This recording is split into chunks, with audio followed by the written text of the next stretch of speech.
Masih ingat Samuel Silalahi? Pemain berdarah Batak dipanggil timnas U21 Norwegia. Samuel Silalahi, pemain berdarah Batak, dipanggil untuk memperkuat timnas U20 Norwegia. Norwegia adalah salah satu dari 5 negara Eropa yang akan berpartisipasi di Piala Dunia U20 2025, yang akan diselenggarakan di Chili pada periode 27 September, 19 Oktober.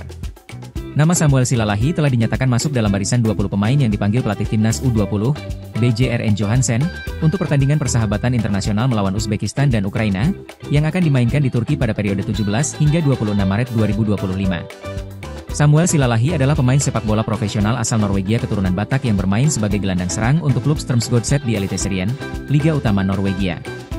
Dia memiliki nama lengkap Samuel Agung Marcelo Silalahi. Samuel Silalahi lahir pada 2 Juni 2005 di Oslo, Norwegia.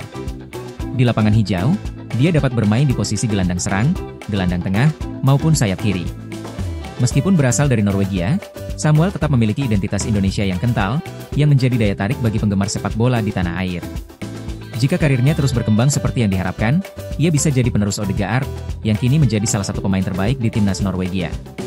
Meski demikian, muncul pertanyaan apakah PSSI juga akan mempertimbangkan Samuel Silalahi untuk membela timnas Indonesia. Jika hal ini terjadi, kemungkinan besar ia akan diproses untuk menjadi warga negara Indonesia melalui jalur naturalisasi. Namun, untuk saat ini, Samuel tetap berfokus pada persiapannya dengan timnas U21 Norwegia dan menunjukkan kemampuan terbaiknya di level internasional.